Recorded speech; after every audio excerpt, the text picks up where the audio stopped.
everyone. Welcome to a special edition of the Bayonne Tonight Show, where we're diving into the world of theater and the captivating play Slade. I'm your host, Jahaira Marrero, and yes, you might recognize me as the one who took on the role of Mr. T in this incredible production. Tonight, we have the privilege of sitting down with the student playwright behind Slade, as well as the talented cast members who brought these characters to life on stage. But before we dive in, let's allow the cast to introduce themselves. Please, everyone, share your name and the character that you portrayed. My name is Kenneth, and I am the writer and director of Slade. My name is Paris, and I played Julie and Mr. T and Victoria Contreras. My name is Leslie, and I played Cameron. My name is Erica, and I played Sandra.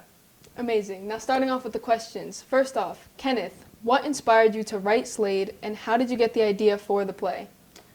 The idea for the play came about when I was doing a summer theater workshop class with Mr. Wallers, and he had asked 13 people to be in that little workshop class, but only me, Erica, and Jose showed up.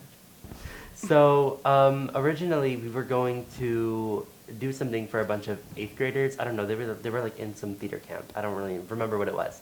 But there were 8th graders coming into the theater program for whatever reason. And I was like, we couldn't find anything that we liked, like 3-person scenes that they were either way too long or they were way too short. We were just like, we just weren't feeling it. So I was like, well, what if I wrote something that was the perfect length that we could do, and something that people like 8th graders becoming freshmen, something that they would like. And that's how the idea came about. I was like, what's young, what's new, what's fresh? I was like, well, we've never seen influencers like Jeffree Star or like Shane Dawson in a murder mystery. So I was like, that would be really interesting. It'd be really funny. Like, there's so much potential for great jokes there. So that's what I did, and that's how I came up with the concept. I mean, yeah, that's a great origin story. Okay, second up, can you tell us about the themes and messages that you aim to convey through Slade? Well, when you're writing the themes and the messages, you shouldn't go into a project knowing that you want to send a message. The message should come naturally within the frame of the story. So as I was writing Slade, originally it was like this like spoof screwball comedy of influencers running around screaming at each other, and it slowly became a story about the framework of our society, like on the internet, how we treat each other, and like our cancellation system. Okay, so can all of you guys tell us about the collaboration process between you, the playwright, and the cast? Well, I guess it started with me and Mr. Wallers, because it was kind of our thing, you know, like he let me have free reign with a lot of it, and then you know, he came in and he kind of polished some things that he thought were either messy or too long, or you know, or too long, like parts that, like, you know. So yeah, and then like talking to them, like I knew that they were gonna. I casted people that I knew were going to follow my instruction like exactly. So yeah, like the collaboration process, like it just came so easily. Nice. Yeah, I feel like it had a lot to do with like all of us just being friends to begin with as That's well. true too. Yeah. Like it's so easy to just work with people that you've worked before, and like you know what they're doing and you know their work ethic and stuff like that. It's like, for example, like I've worked with Paris for like what 2-3 years now, and it's like, yeah, like I know how she works, I know what she does, and it's just easy to like have chemistry on stage. Yeah. Especially because we've had to do it a couple times already. So Yeah. you know, stuff like that comes into play, I feel like. Any other words? Nope. Okay, well that's nice that you guys already know each other and know how to collaborate within each other. Okay, next up, what challenges did you guys face during the production of Slade, and how did you overcome them? Okay, so basically, you know, my character basically played 3 people, Julie, Mr. T, and Victoria.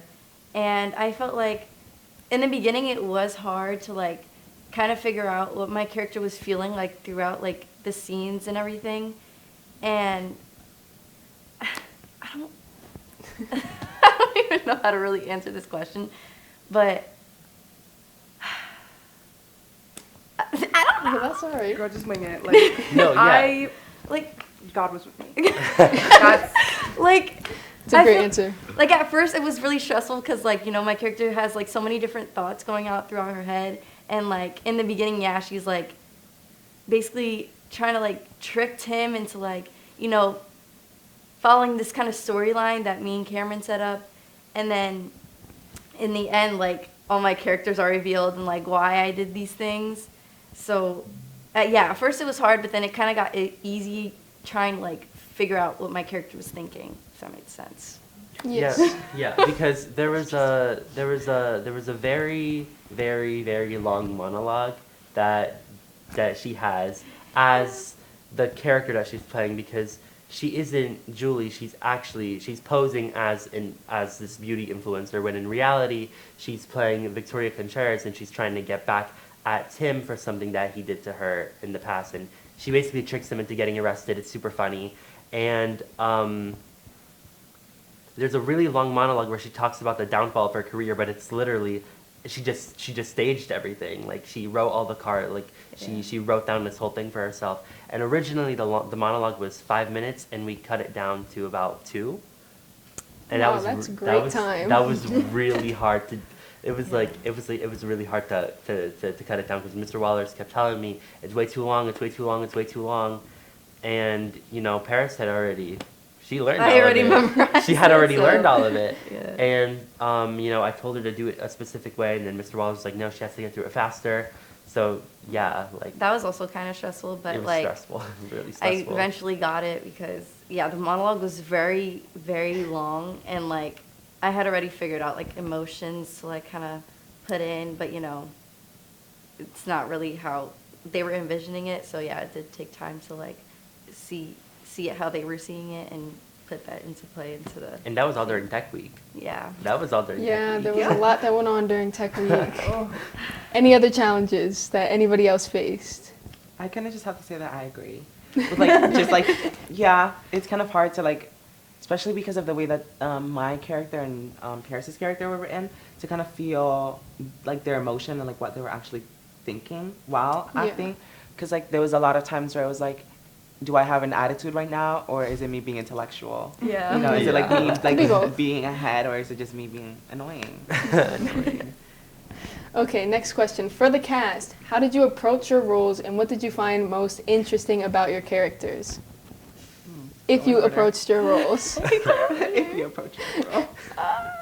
Because I know you all were technically pre-casted. Yeah. Somewhat.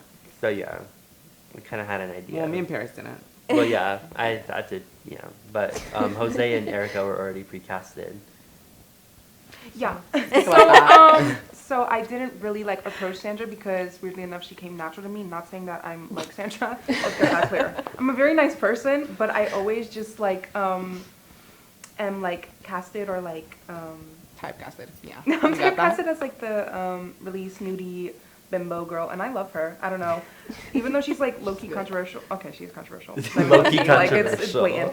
But like I love her and I embraced her, and it just came natural to me. And I fear that I did it so well that people in the cast also thought I was like that, and I was like, no, like please, I'm nice. No, yeah. Like the freshmen were scared. Oh, They yeah, they were. were. Yeah. They were. So Well, I'm glad it came natural to you. Next question. Can you guys share any memorable moments from behind the scenes during rehearsals and or the production? yeah. Yeah, I most definitely can. So there is a scene where my character dies, and I'm on the floor for, I'm not even kidding, like almost 20 minutes. And like learning how to like stay on the floor was like such a hassle because like I would like always move and stuff.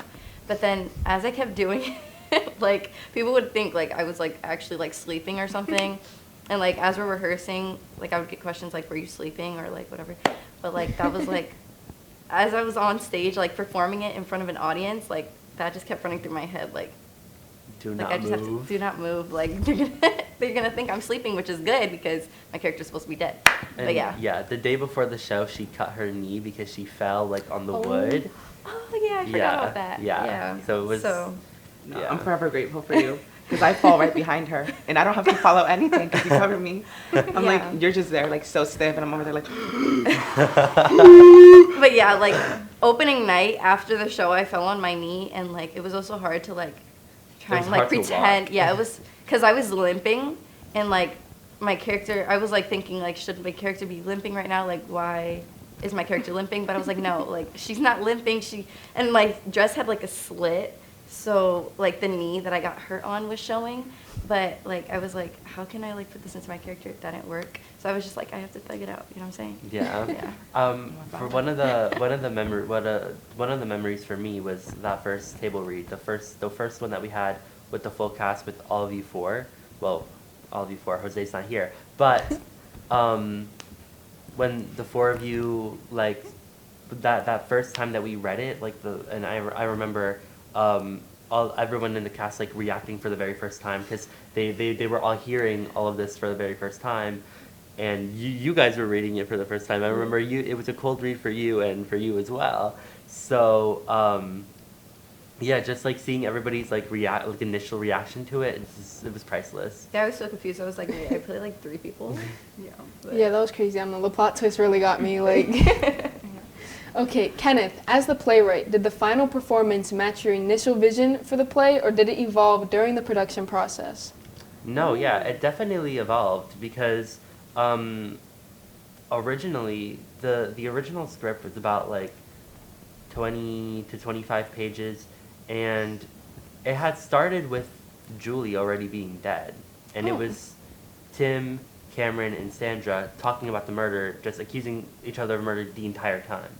But it wasn't, and then, you know. So it was more like Clue to begin with. It was more like Clue to begin with, but then it turned in, but then I was like, no, it'd be really funny if he had an apology video in the beginning, and we introduced all the characters first, and I think it would, and then originally Cameron was Mr. T, but I scrapped that, and I ended up making it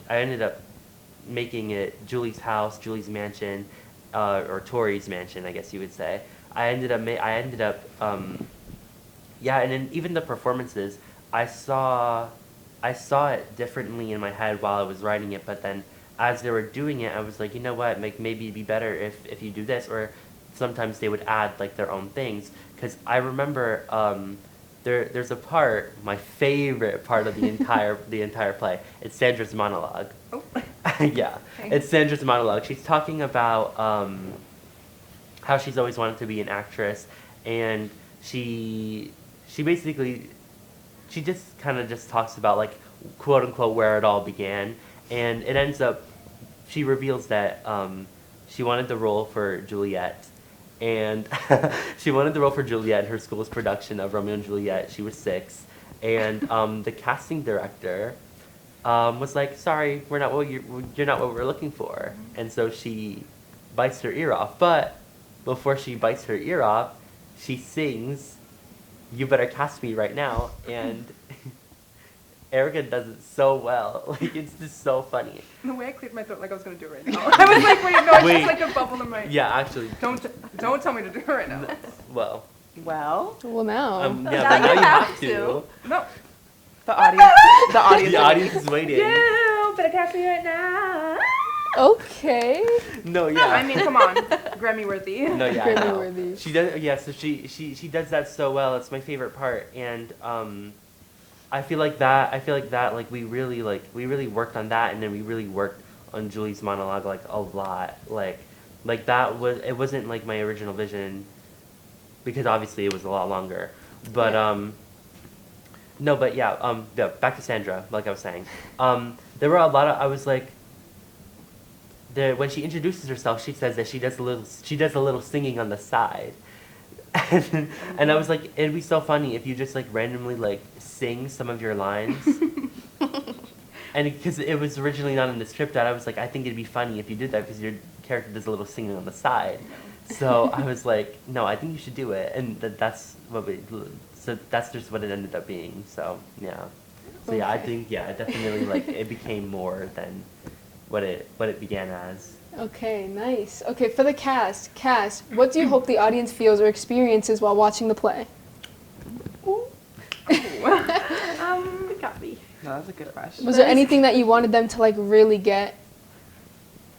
The references, obviously. Well, yeah. Yeah, there I was a just, lot. Like, Yeah. really, like, Slade was for a certain Demographic. demographic. Yeah, like, like if you got it, audience. you got it. Yeah. Yeah. And it was really only, like, except for Friday, I think, but also Saturday, like, I think there was, like, old heads on Sunday, so I don't know if they really got it, but, I mean, come on.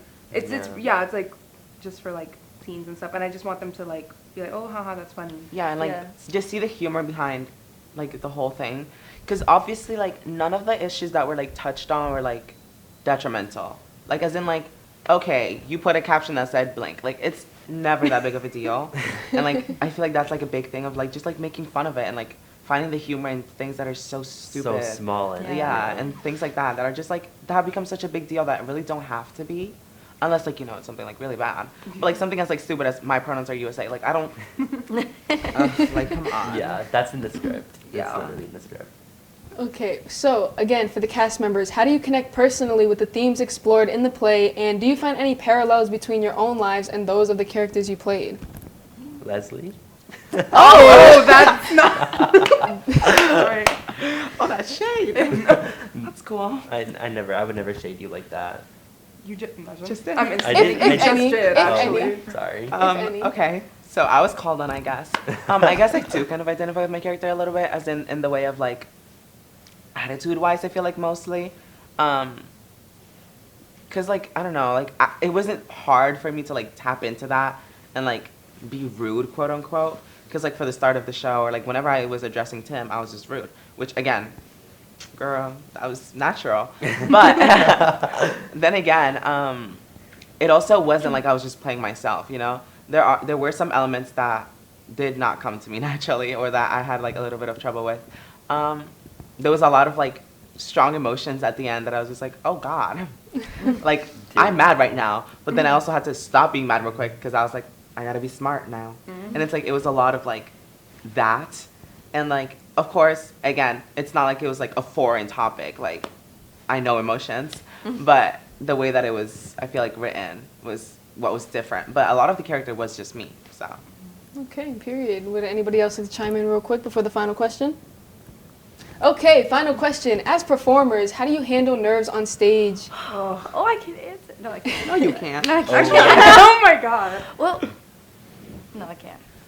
Okay. Lack of answer. So this is actually okay. I don't know what I do. I literally just get on stage and I'm like, but it was really nerve wracking when it's like a solo scene, but when I'm on stage with everyone else, it's like amazing. Like it's okay because I really only focused on them, and I was just like, oh yeah, da-da-da. And to be fair, like on some of the stuff, it's really bad actually that I didn't take it so seriously because there were so many technical difficulties. When I tell you, like, I wish I could have done like a perfect run of this show for Kenneth. Like, he deserves that so much, but it was just like it was never one that I was satisfied with. I feel like I could have worked harder on the lines that I'm doing and how I'm portraying an emotion on stage. Like, I just didn't feel satisfied, and I do regret that, but what can we do now? However, I will say that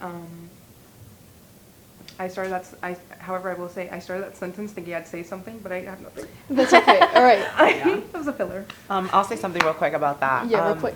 I feel like usually I just use like my nervousness with my character. Like if I mess up a line or something or I stutter, what I do is I just keep that stutter going throughout the whole play because how are you gonna know that it's not supposed to be there? Yeah, make it a part of the character. Exactly. Absolutely. Yeah, I did that. I think the first night I stuttered trying to sing a line, and Yeah. I used it like throughout it. I was like, oh, like my Just character was stutter like, again. because Yeah. my character is supposed to be playing Julie like in the show, and I was like, oh, I can just be like, I forgot that was my name for a second. So yeah. Exactly. Okay, well, that's all we have for today. So thank you, Bayonne High, for joining us on this special journey into the world of Slade. A big thank you to Kenneth and his cast, Leslie, Paris, and Erica. Stay tuned for more exciting interviews on the Bayonne Tonight Show. Until next time, this is Jahaira Marrero signing off. Go Bees!